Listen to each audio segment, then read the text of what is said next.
بسم اللہ الرحمن الرحیم۔ پروردگار نے انسان کو دو چیزوں کا مرکب خلق کیا، ایک اس کا بدن ہے اور ایک اس کی روح ہے۔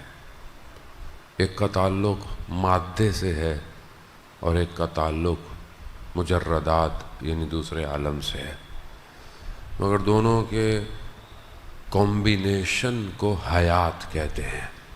زندگی یہی ہے۔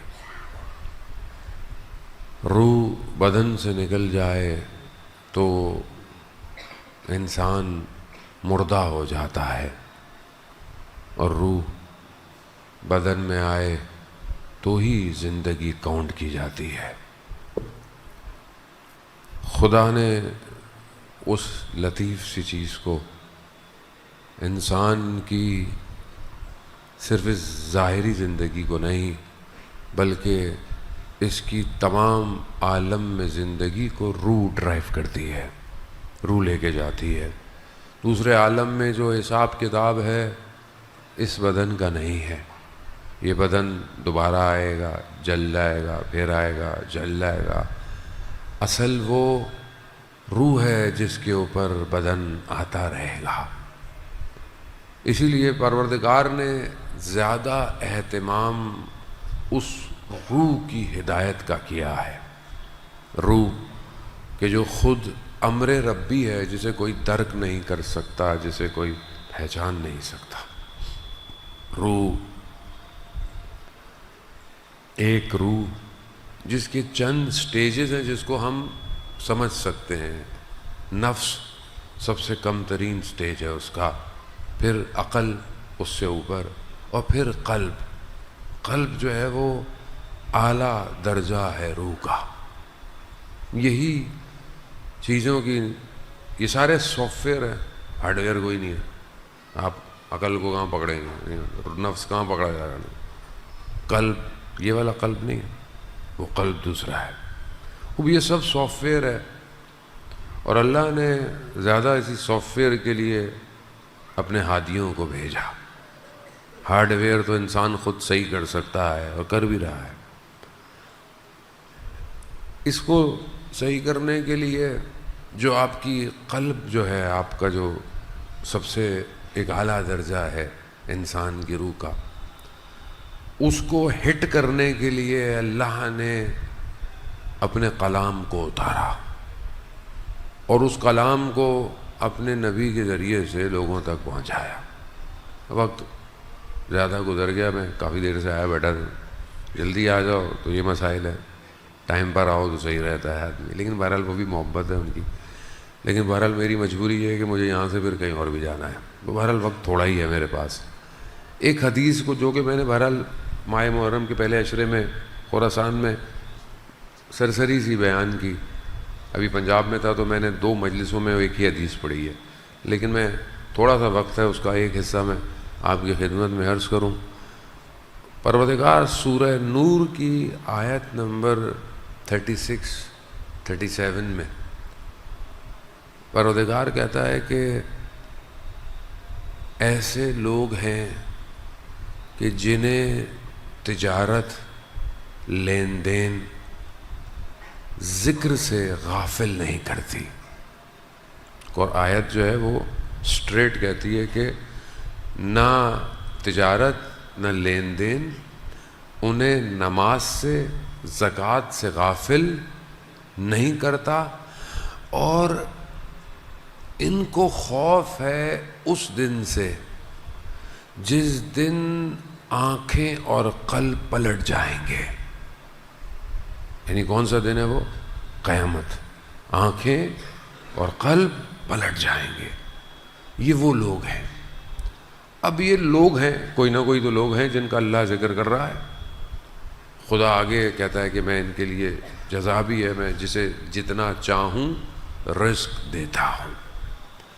اب رزق کی اپنی ڈیفینیشن ہے، میں اس نیچے نہیں آؤں گا، میں اوپر والے حصے میں رہتا ہوں۔ یہ کون لوگ ہیں کہ جو ذکر سے غافل نہیں ہوتے؟ ایک حدیث ہے، حدیث معراج کی ہے، جب حضرت محمد مصطفیٰ صلی اللہ علیہ وسلم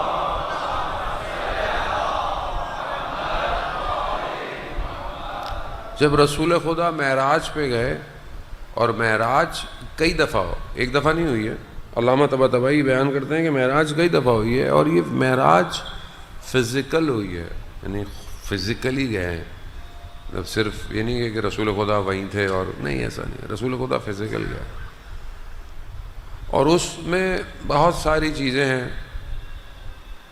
کئی آسمانوں پہ رسول خدا نے مختلف چیزیں دیکھی ہیں، تو وہاں پروردگار نے اپنے محبوب سے کلام بھی کیا، مختلف کلام، تو وہاں ایک حدیث اس کا ایک حصہ ہے، پروردگار اپنے محبوب سے کہتا ہے کہ اگر میرا بندہ میرے عمل سے، یعنی جو میں نے اسے کہا ہے، اس پہ راضی ہو جائے، یعنی رضایت حاصل ہو جائے، سیٹسفائیڈ ہو جائے زندگی میں، جو میں نے اسے عمل دیا ہے، جو میرے عمل پہ راضی ہو جائے، میں اس میں 3 خصوصیات ایجاد کرتا ہوں۔ اس دن 10 خصوصیات آپ کو میں نے بتائیں عقل سالم کی، بہرحال اب یہ رضائے الہی سے راضی ہونے والے کی 3 خصوصیات ہیں۔ حدیث تھوڑی سی بھاری ہے، سنگین ہے، آیت اللہ تہرانی نے اپنی کتاب نور مجرد کی پہلے جلد میں اس کو بڑی توضیح دی ہے۔ پہلی چیز خدا کیا دیتا ہے؟ پہلی چیز خدا کہتا ہے کہ میں اس کو ایسا شکر عطا کرتا ہوں جو نادانی سے پاک ہوتا ہے۔ شکر، اب آپ بولیں گے یہ کون سی چیز ہے؟ ہماری زندگی میں شکر ہے نہیں جو ہمیں آئیڈیا ہو۔ شکر کرنا بہت بڑی نعمت ہے، انسان خدا کا شکر نہیں کرتا۔ خدا کہتا ہے کہ جو میری عمل پہ راضی ہو جائے میں اس کو ایسا شکر عطا کرتا ہوں جو نادانی اور جہالت سے پاک ہوتا ہے، یعنی وہ معرفت کے ساتھ میرا شکر ادا کرتا ہے۔ وہ شکر جو ہے وہ کیا ہے کہ مطلب خدا نے بہرحال ساری چیزیں دی ہیں، شکر کرنا آسان نہیں ہے۔ ہم نماز پڑھتے ہیں الحمدللہ، نماز کے بعد شکر کے سجدے ہم کتنے لوگ کرتے ہیں؟ نماز کے بعد مستحب ہے سجدے میں 100 دفعہ شکرن شکرن کہیں۔ ہمیں ٹائم ہی نہیں ہماری زندگی میں، سجدہ کون کرے گا؟ مولانا صاحب پہلے بھاگے جا رہی ہے زندگی، شکر کریں۔ کیونکہ دیکھیں ویسے اگر آپ اس کو بریکٹ دوسرا کھولیں تو یہ ایک سیوک سینس بھی ہے، یعنی ایک معاشرتی اخلاقی قدریں بھی تو ہیں۔ مثال کے طور پر مثلا آپ یہاں بیٹھے میں کوئی آپ کو جگہ دے دو، مثلا آپ کو جگہ دے، آپ کو اس کو شکریہ ادا کرنا چاہیے، ہے ایسا؟ مثلا آپ کہیں جا رہے ہیں، کوئی گزر رہا ہے، اس نے پیچھے ہٹ گیا، بولا بھائی جلدی میں اول تو ہمارے یہاں ہر کوئی جلدی میں، کسی کو جگہ کوئی نہیں دیتا، تو وہ کیا کسی کو جگہ، مثلا اگر آپ کے لیے کسی نے گیٹ کھول دیا اور آپ کو اس کو کیا کرنا چاہیے؟ شکریہ ادا کرنا چاہیے۔ اب آپ دکان میں جائیں، تندور میں جائیں، خاص طور پہ تندور والا کتنی گرمی میں، اس سختی میں آپ کے لیے روٹیاں، آپ بولے پیسے لے رہا ہے، پیسے تو لے رہا ہے، پیسے تو ہر کوئی لے رہے ہیں، مگر وہ زحمت بھی تو کر رہا ہے۔ کیا آپ نے کبھی تندور والے کو بولا یار شکریہ آپ کا؟ نہیں ہے۔ لم یشکر مخلوق، جو مخلوق کا شکر نہیں کرتا وہ خالق کا بھی شکر نہیں کرتا۔ ہمارے ہاں شکر تو ہے نہیں، ہم اپنے ماں باپ کا شکریہ کرتے ہیں روز۔ روایات کیا کہتی ہیں؟ اپنی ماں کے بوسے لیا کرو ہاتھ کے، جو وہ تمہارے لیے زحمت کرتی ہے۔ پاؤں دباتے ہیں، یقیناً دباتے ہوں گے، کیا ہے؟ کیونکہ اصل میں ایک تو معاشرے سے سیوک سینس ختم ہو گئی ہے، اخلاقی قدر۔ آپ باہر کے معاشرے میں جائیں، بے شک برا ہے جو بھی ہے جیسے بھی ہے، کچھ سیوک سینس بعض لوگوں میں ہے۔ مثال کے طور پر آپ کسی کو جگہ دے دیں تو بڑا ایڈمائر کرتا ہے وہ، آپ مسکراتا ہوا جاتا ہے آپ کو، بہرحال اندر سے باہر سے جو بھی ہیں۔ ایک شخص کو میں نے ایک دفعہ کسی ایئرپورٹ پہ صرف کرٹسن پوچھ لیا کہ میں آپ کے لیے کچھ کھانے کو لاؤں، وہ بیچارے کو سمجھ میں نہیں آ رہا تھا کہ میں اس ایک جملے کا ریٹرن اس کو کیسے کروں، یعنی اس نے اپنے کام چھوڑ دیے، اپنی فلائٹ بھول گیا اور میرے سے باتوں میں لگ گیا۔ یعنی ہمارے ہاں واقعی مثلا وہ جلدی میں ہے کوئی، ہم روز آ رہے ہوتے ہیں، ہم دیکھ رہے ہوتے ہیں، تو آپ ایک شخص کو جگہ دے دیں، ہمارے ہاں نہیں ہے، ہماری زندگی میں ہے ہی نہیں آپشن۔ تو ہم جب اصل اس چیز کو انڈرسٹینڈ نہیں کریں گے تو ہمیں اب یہ کیسے پتہ چلے گا خدا کا بھی شکر کرنا ہے. مطلب اللہ نے اتنا کچھ دیا, نعمتیں دیں, صبح دے رہا ہے, نماز دے رہا ہے, عبادت دے رہا ہے. ہر نماز کے بعد شکر کرے پہلے, کیونکہ پتہ نہیں کتنوں کو تو وہ توفیق دے ہی نہیں رہا نماز کی. شکر کرنا وہ بھی معرفت کے ساتھ. کھانا کھایا, شکر الحمدللہ. کیوں؟ پروردگار یہ نعمتیں تیری تو تھیں, یہ پودے پتے تیرے تھے, تو نے ان میں ذائقہ رکھا, یہ پھل کھایا تو نے اس میں ذائقہ رکھا, یہ سب تیرا ہے. لیکن انسان ناشکری کی وجہ سے مشکلات میں ہے. مثلا ہم جب دعا مانگتے ہیں اللہ کی بارگاہ میں, پروردگار یہ دے دے وہ دے دے. شخص آیا مسجد نبوی میں, خدا کی بارگاہ میں دعا مانگ رہا ہے, رسول خدا نے یہ کیا کر رہے ہو, نہیں ہوگا ایسے. کہا پہلے اس کی حمد کرو, یعنی پہلے اس کی حمد و ثنا کرو کہ تو پروردگار خالق ہے, تو رحمان ہے, تو رحیم ہے, تو کریم ہے, اتنا کچھ تو نے دیا پروردگار, یہ تھوڑی سی چیز رہ گئی ہے یہ بھی دے دے.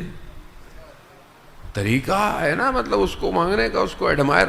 دیکھیں دنیا میں آپ جب کسی کی بہت تعریف کرتے ہیں تو دنیا میں اپوزٹ ہے, چاپلوسی ہو گئی.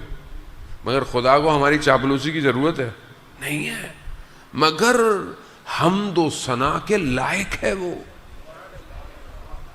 جب انسان کو یہ معرفت ہوگی تو وہ سر سجدے سے نہیں اٹھائے گا.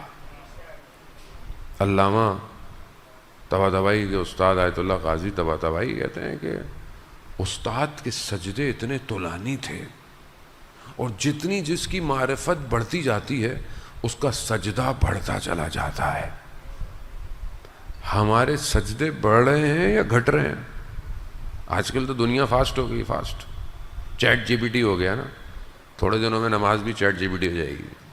ایسے جلدی جلدی جلدی پڑھو بس, یہ بھی کوئی اور پڑھ دے آگے میری جگہ پہ. کوئی ایسا سیٹ اپ ہو جائے, ایک رپورٹ بنا لوں جو 5 وقت نماز پڑھ لے, حساب میرے اکاؤنٹ میں آ جائے. پبلک تو اس چکر میں بھی جائے گی آسانی کے لیے اپنی زندگی. عزیزان محترم, جتنی انسان کی عقل رشد کرے اس کی معرفت بڑھنی چاہیے, اس کی عبادت سنگین ہونی چاہیے. کیونکہ بچہ ہے نا, بچے کو تو نہیں پتا. مثلا بچہ تو چھوٹا سا بچہ ہے, آپ نماز پڑھ رہے ہیں, آپ کے ساتھ کھڑا ہو جاتا ہے, مطلب سجدے گاہ سے کھیل رہا ہے, ٹھیک ہے, اس کی معرفت اتنی ہے. لیکن جب آپ بڑے ہوتے جا رہے ہیں تو آپ کو خدا کی وحدانیت بھی تو بڑھتی جا رہی ہے. پھر آپ کو یہ بھی پتا ہے کہ اب میرے جانے کا ٹائم آ گیا ہے, کسی کو بھی نہیں پتا, کبھی بھی چلا جاؤں. اگر آپ کو یہ پتا ہو کہ یہ آپ کی آخری نماز ہے تو آپ کیسی نماز پڑھیں گے؟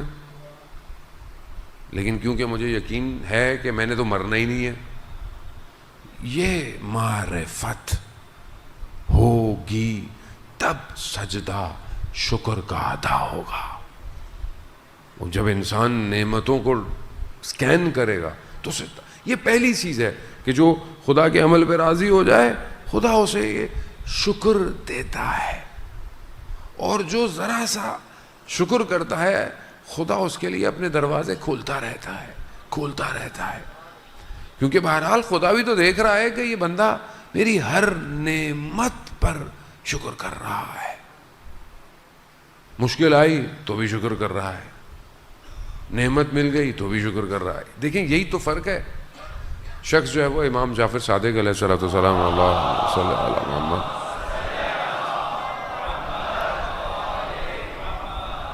امام کی خدمت میں آتا ہے تو امام سے کہتے ہیں مولا ہمیں جو مشکل آتی ہے, مصیبت آتی ہے, ہم صبر کرتے ہیں. تو امام نے کہا کہ مگر ہم تمہارے جیسے نہیں ہیں, ہم مشکل آتی ہے تو ہم خدا کا شکر کرتے ہیں. کیوں؟ کیونکہ مشکل کو جانتے ہیں کہ وہ کیا ہے. مشکل کیا ہے؟ ہماری زندگی میں بعض اوقات ظاہری جو پریشانی آتی ہے ہم شکوہ کرتے ہیں. ہماری ظاہر انسان ہے, انسان کی معرفت کم ہے, جبکہ اللہ کے ولی ہر حالت میں خدا کی بارگاہ میں شکر گزار ہوتے ہیں. خوب یہ شکر انسان کو بڑھاتا ہے. دوسری چیز, خدا کہتا ہے کہ جو میرے عمل پہ راضی رہتا ہے میں اسے ایسا ذکر دیتا ہوں جس کو وہ بھول نہیں پاتا, اس کو ایسا ذکر ملتا ہے جو نسیان سے پاک ہوتا ہے، فراموش نہیں کر سکتا. وہ بہرحال وقت بہت تیزی سے اپنے آگے کی طرف بڑھنا شروع ہو گیا. بہرحال میں ذکر پہ اکتفا کروں گا. ذکر جو ہے وہ تسبیح نہیں ہے آپ تسبیح پڑھتے رہیں ذکر کرتے رہیں. ذکر ویسے 3 قسم کا ہے. ایک ذکر لسانی ہے، استغفر اللہ استغفر اللہ استغفر اللہ.